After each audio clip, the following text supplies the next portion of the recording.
dakop sa NBI. Attorney, maayong buntag, Attorney Ray, may buntag si Bombo Edna ni kamusta karong adlaw? May buntag, Bombo Edna. Okay. Attorney, kagahapon, Attorney, palihog pababa lang daw gamay sa mong camera. Okay, gamay lang. Okay. Attorney, kagahapon, ang ingon suban, dugay-dugay na natong ipagita si Bato, nagpakita sa Senado. Pero sa iyang pagpakita, nay gidokdanay tali ka na sa NBI.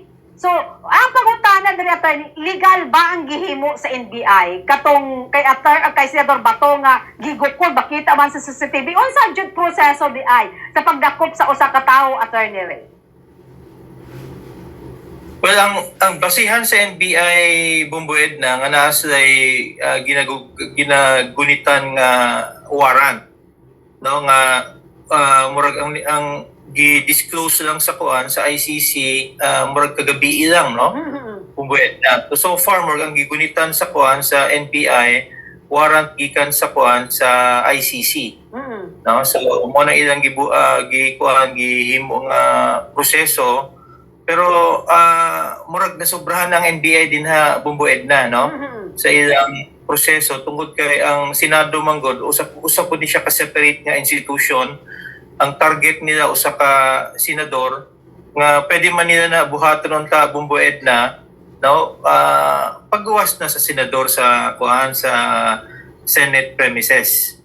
No? So ang purpose sa usa ka senador, no, si Senator Bato, mo-attend siya kaning hearing sa Senado naman tay balaod ana, Bombo Edna, ng ginadili, no, ang pag-aresto, no, o pag-prevent sa usa ka legislator o usa ka senador nga mo-attend og proceeding.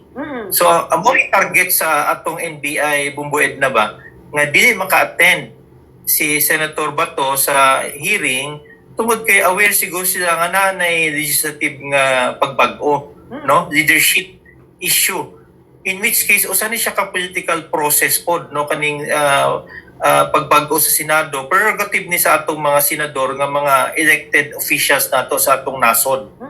So ang medyo disappointing ani, Bombo Edna, no, kabalo man tang NBI kadaghanan ani mga abogado pod, no, ang nagapadagan mga ahente, more nahimo silang usa ka political tool, no, nagamit sa proseso instead of kanang giningon natong strictly law enforcement. Ang atong National Bureau of Investigation nahimo silang tool, no, sa executive department sa ilang mga political squabbles. Pwede man kani buhaton ni sa atong kapulisan, no, Bombo Edna, silang may implementahan ni nganong NBI man jud, no, ang mogamit. But ang bottom line ani, si Senator Bato nasa premises sa Senado na. Nga kung naana ka sa premises sa Senado, ang naay jurisdiction din ha ang Sergeant of Arms sa atong Senado. No? Separate branch of government man siya, naman tayo ginaingon nga checks and balances. Dili pwedeng i-enforce, no, sa NBI ang pag-aresto sa usa ka senador. Ilang i-coordinate, no, sa leadership sa Senado. Nga in fairness po, ningon kaning bag-o nga Senate President, no, si Senator Alan Cayetano, nga gi-coordinate ni sa kanhing Senate President, kay ex-SP Soto. In short mo, nang gigamit nga rason po sa NBI nga ilang gi-effect ang kuan, ang arrest.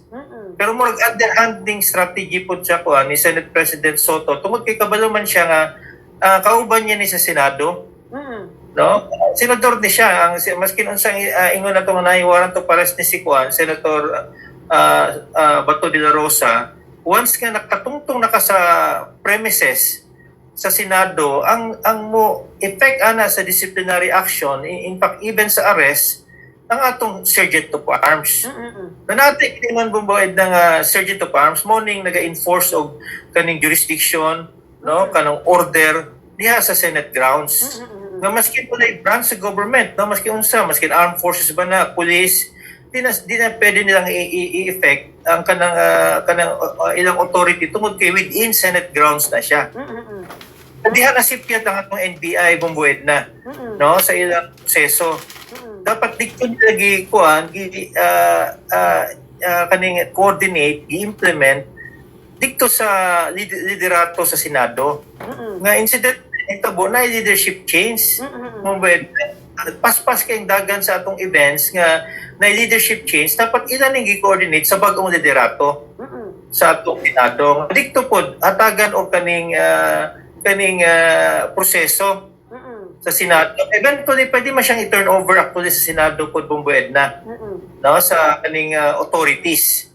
But ang point din nga ang Senate usa ni siya ka separate branch sa government. Nga dapat ang upang executive department mo respetar pud sa atong proseso no sa pamalaod no ang atong NBI director sa man ni abogado bumbuedna ni kalma man ni siya gabi pod no katong cite in contempt ang iyang mga ahente. Ang di na nato mga kuandingan nung gikulata man sa NBI kaning gwardiya sa o sa katao sa kuan Office of the Sergeant of Arms nga nagabuhat naman siya yung trabaho. No nahimong arrogante atong National Bureau of Investigation sa ilang kuan ilang trabaho dapat ni kalma sila tungod kay nasa sa Senate grounds no in fact gi-cite this in contempt bumbuedna no kaning sa atong National Bureau of Investigation sa atong Senado tungod lang sa ilang actuations. No, so ang ito po more compromise na lang po nga i-custody sa atong NBI director yung mga ahente, no, imbestigahan daw niya. But nasobrahan niya atong mga ahente po sa NBI bumbuedna. Nang unsa ilang pagtanaw sa ilang kagalingon nga usa ka empleyado sa Senado ilang gikulata. No, uncalled for no na tarnish ang kuan ang kaning maayong reputasyon sa atong National Bureau of Investigation sa ilang gibuhat kahapon. Attorney, gamay lang ang punto magtagalog, attorney. Okay. Attorney, so, ibig ba sabihin kapag nakapasok ng isang senador, like Senador Bato sa gate, sa Senado, hindi na pwede arestuhin ng NBI kapag walang coordination with the Senate Sergeant at Arms, Attorney Ray? Yes, no, tama yan. No? Na once ng isang senador nakapasok na sa premises ng Senado, lahat ng aksyon ng lahat ng ahensya ng gobyerno, no, PNP, NBI, CIDG, dapat i-coordinate nila no sa leadership ng Senado. Bakit? Kasi ang Senado natin bumbuedna isang separate no na branch ng government. Pagkatapos may mga batas tayo na hindi natin pwedeng pigilan ang isang legislator sa pag-perform ng kanyang legislative duty. No, so dapat may coordination. So ang sinasabing rason ng NBI bumbuedna dito na coordinate daw nila with the previous Senate President Tito Soto. No, so parang lumabas na isang transition issue to no na coordinate nila. Pero even na kinoordinate nila yan bumbuedna, dapat ang mag-take ng arrest o custody ang Senate Sergeant of Arms. No, yan yung pagkakamali din ni Senate President, ex-Senate President Soto siguro dahil inalaw niya. No, kung totoo yung yung allegation na inalaw niya, dapat dito bumbuedna ang ginawa niya is ang mag-take ng custody, no, sa isang senador. Isang elected senador, ang Office of the Sergeant of Arms, siya yung magta-turn over no, sa isang senador sa law enforcement authorities. Dahil ang reason naman dyan, bumbuedna, hindi ibig sabihin dyan na pinaproteksyonan ng Senado ang isang kriminal. Ang reason dyan, bumbuedna, is yung courtesy, deference. No? In fact, ang ginagawa dyan is kinukonvince yung isang senador na voluntarily na sumuko. But habang hindi pa sumusuko yung isang senador, ang may jurisdiction dyan yung Senado mismo. No, represented by the Senate President, ang sinabi ng NBI, nag-coordinate daw sila. But even so, nag-coordinate sila bumbuedna, siguro, ang personal opinion ko dyan, medyo may lapse doon.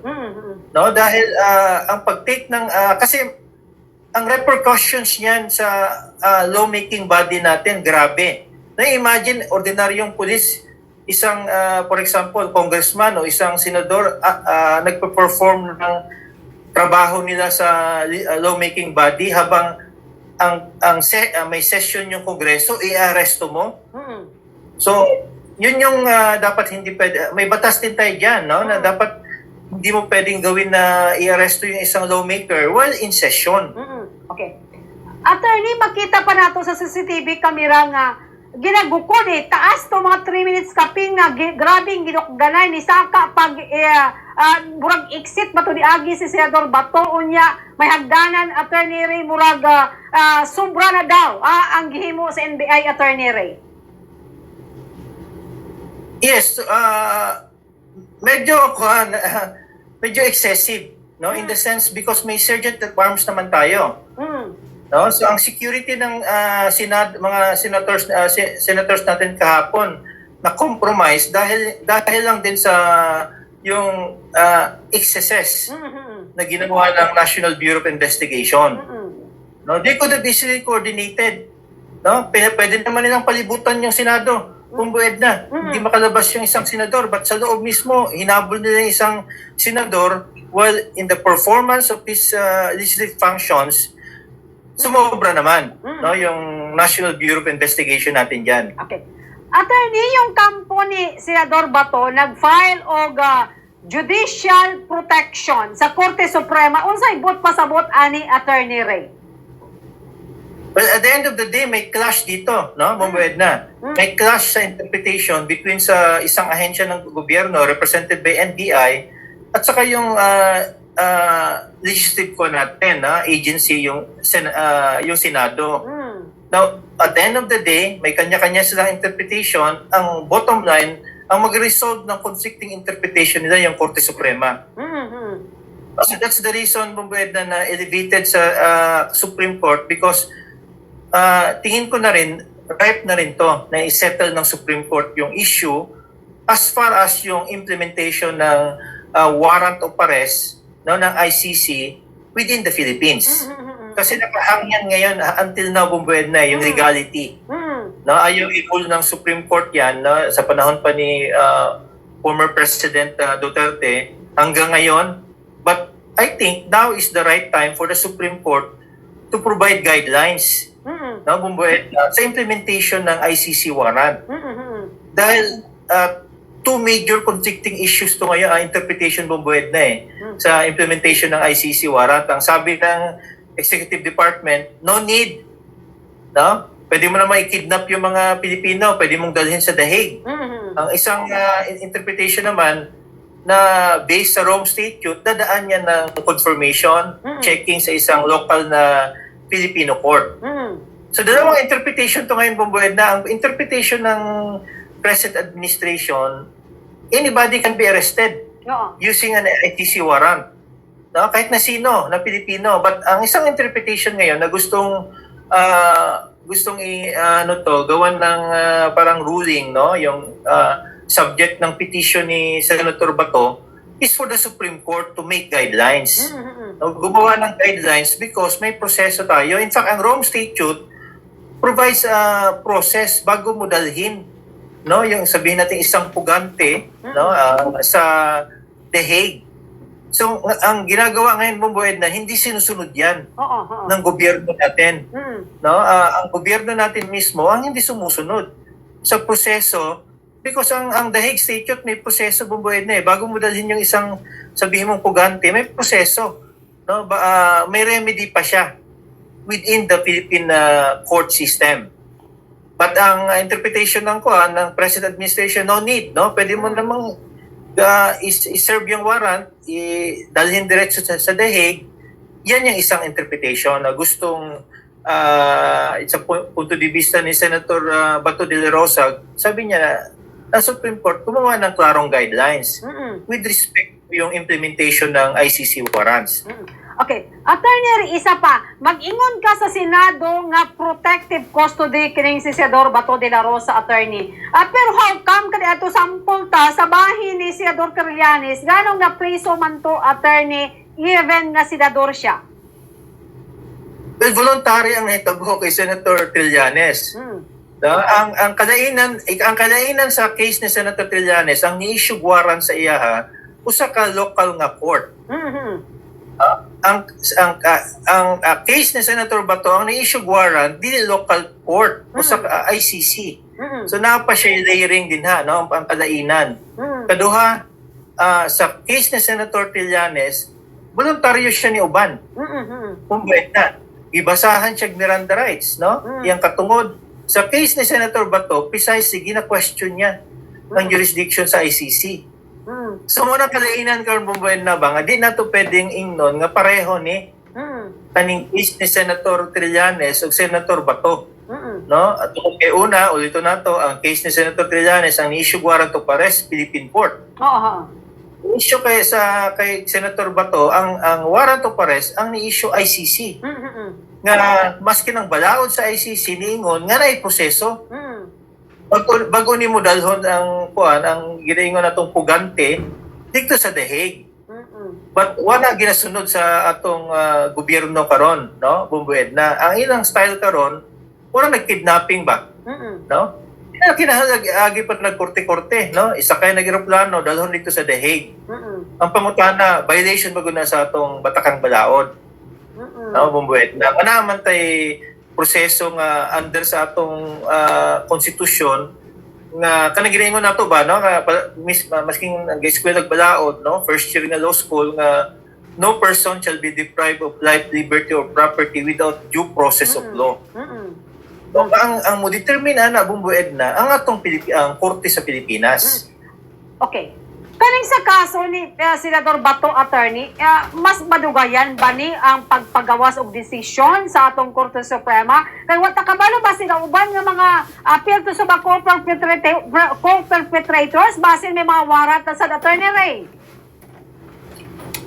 Well, kung ang atong murag tanaw din ha, dapat murul ang atong Korte Suprema para maklaro ang issue. Kaya di man ni pwedeng masking kinsang expert mahimong opinion. No, bumbued na. Ang part ni sa among oath, no, as kaning mga abogado nga ang final decision as to interpretation atong Korte Suprema. Na legal issue karon nga klaro nga legal issue. Kanang ICC warrant pwede ba na siya nga decision lang sa executive branch sa atong gobyerno nga naman tay pamalaod po sa Pilipinas. Kaya kung mayroon na atong Supreme Court bumbued na nga pwede nang buhaton, no, nga di na moagi sa kanang kuan sa kanang Pilipino nga korte, murag wa ta ni sunod gyapon sa Rome Statute. Kaya atong argumento bumbued na nga kaning mga gibuhat sa previous administration within man ni sa katong panahon pa nga miyembro ang atong nasod, no, sa kaning ICC. So kung kita mismo moingon nga di ta mosunod aning Rome Statute, mo contradict na sa argumento bumbued na nga miyembro ta. So in short, nang dapat ani buhaton, dapat mosunod ta sa Rome Statute. Bumbued na kung ang position sa national government nga kanang mga insidente na hitabo pa miyembro ta nganong di ta mosunod sa pamalaod bumbued na kung may damage ana, no, maskin mo ako mutan-aw ang atong national government ilang sundon na ning Rome Statute dalhon lang ni kinsang mga gikasuhan sa korte, no, sa any Filipino judge ang Filipino judge di man nimo review sa findings sa ICC. Ang buhaton naman sa Filipino judge bumbued na mga 3 steps lang din ha. Tanawon kung kanang identity sa akusado, sakto bagod, ang iyang mga katungod na proteksyonan. Once nga mo certify ning Filipino judge nga kuan nga na-comply na siya bumbued na napailas nga remedy ang akusado kaning ginaingon nga interim release. Pwede siyang mopiyansa gyapon. Now once nga kana mga remedyo na exhaust na siya bumbued na, no, diha pa lang yun i-turn over sa atong gobyerno ang usa ka pugante sa ICC. Mo naman nag-iingon din ha sa kuan, no, sa proseso nga gustong i-avail ni Senator Bato. Once nga i-confirm na sa atong gobyerno bumbued na na-strengthen na to atong mga korte. Ito bumagod ko bumbued na maski kinsang may laking abogado mahimog opinion nila eh. Oo. No, atong kuan ang atong national government mahimo sa opinion. Ang bottom line ani unsang istorya sa atong Korte Suprema mosunod ta. No? Kaya otherwise bumbued na maski kinsang expert mahimog interpretation. Pagkagubot ta. No, ang may final say sa usa ka legal nga process as long as may explain nagsakto jud na sa atong Korte Suprema, ang atong Korte Suprema mo ning issue karon no kaning imong pangutana nganong ni sangat na sa Korte Suprema because naay conflict Oo. no sa interpretasyon sa executive department nga ilang pagtan-aw pwedeng kidnapon lang maski kinsang Pilipino dalhon dito sa The Hague. Giniingon ni Senator Bato natay proseso bagong buhat mo na no kay ilang man ang nabuhat kay kuan kay